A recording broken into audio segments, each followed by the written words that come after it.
Bismillahirrahmanirrahim. Assalamualaikum warahmatullahi wabarakatuh. Kali ini kita akan pelajari tentang materi encoder dan decoder. Ini adalah salah satu materi dari teknik digital atau sistem digital. Baiklah, yang pertama kita akan pelajari dulu sedikit teori. Jadi, yang pertama adalah ada encoder. Encoder ini adalah sebuah perangkat atau proses yang mengubah data dari satu format menjadi format lainnya. Nah, dalam dunia elektronika digital, encoder merupakan sebuah rangkaian yang berfungsi untuk menerjemahkan bahasa input menjadi bit-bit biner yang dimengerti oleh perangkat pemproses data.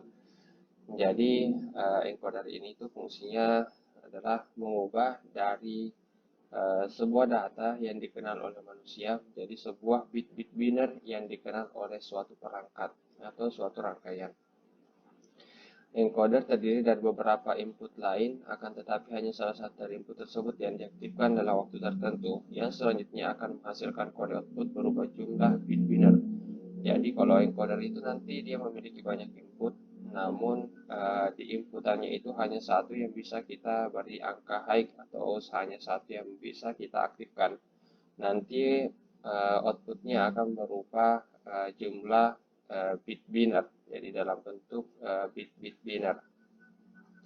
Secara sederhana, encoder dapat diartikan sebagai sebuah kode atau sandi. Jadi encoder ini ibaratnya adalah sebuah pengkodean atau mengkodekan data yang dikenal manusia menjadi sebuah kode-kode bit-bit yang tidak dikenal manusia pada umumnya. Ini adalah rangkaian encoder, rangkaian sederhana encoder. Jadi simpel saja. Di sini ada encodernya. Jadi di sini ada encodernya.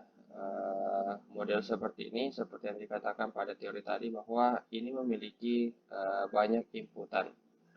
Kemudian outputnya dia akan berupa sebuah bilangan biner tentunya. Nah, perhatikan di sini, ini hanya salah satu contoh. Ini dimulai dari angka 0, jadi ini angka 0, 1, 2, 3, 4, 5, 6, 7. Jadi ini adalah bilangan yang dikenal oleh manusia. 0, 1, 2, 3, 4, 5, 6, 7. Nah, di sini bisa kita lihat bahwa yang menyala adalah angka 2.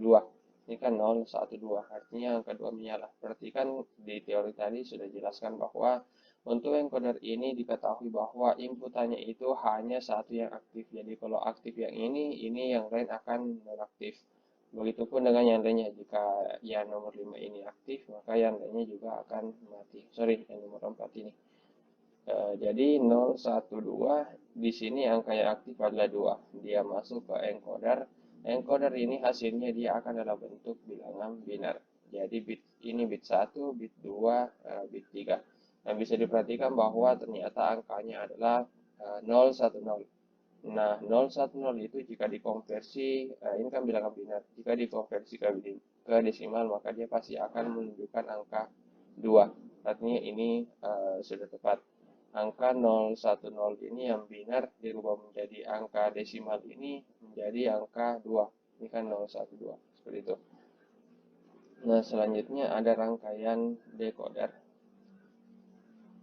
Nah, rangkaian decoder ini bisa didulurnya setelah melalui proses encoding atau pengkodean, seperti dikatakan tadi bahwa dia merubah dari data yang dikenal manusia menjadi kode, maka juga diperlukan pula proses atau rangkaian yang digunakan untuk mengembalikan kode-kode bit dalam biner menjadi informasi yang dapat dimengerti. Nah, jadi decoder ini adalah kebalikannya dari encoder. Yang tadi encoder mengubah data yang dikenal menjadi tidak dikenal. Sekarang decoder yang tidak dikenal itu kita buat menjadi dikenal oleh manusia pada umumnya. Nah, untuk melakukan proses tersebut dibutuhkan sebuah rangkaian disebut decoder. Decoder ini adalah rangkaian logika yang menerima input-input biner. Jadi decoder ini itu inputnya adalah biner dan mengaktifkan salah satu outputnya sesuai dengan input kode binernya. Nah, tadi kan kalau encoder itu kan inputnya itu salah satunya harus 1, yang lain 0. Nah, kalau ini beda, dia outputnya pasti salah satunya adalah high, yang lainnya adalah low. Nah, secara sederhana decoder dapat dikatakan sebagai pemecah sandi atau kode. Ya, intinya decoder ini adalah kebalikan dari encoder tadi. Ini adalah contoh rangkaian decodernya, bisa menggunakan IC 4028. Ini adalah rangkaian yang dibuat di Proteus, jadi silakan dicoba buat di Proteus. Nah, bisa diperhatikan bahwa ini adalah bit binary, di mana ini bit 1, bit 2, bit 3, bit 4, jadi 0101 ini nilainya. Kemudian dikonversi menjadi data yang dikenal oleh manusia atau desimal. Dan desimal di sini itu ini 0, 1, 2, 3, 4, 5, 6, 7, 8, 9. Jadi ini 0 sampai 9 angkanya. Nah, bisa diperhatikan bahwa bilangan binarnya adalah 0101. Ya, bisa kita kenal bahwa 0101 itu jika dikonversi menjadi desimal itu adalah angkanya 5. Kita perhatikan apakah betul 5. Ini dimulai dari 0, 0, 1, 2, 3, 4, 5. Ya, sudah betul ya. Jadi ini adalah berdasarkan dari data bit yang diterima oleh IC ini, akan outputnya akan mengeluarkan nilai angka 5. Oke, seperti itu.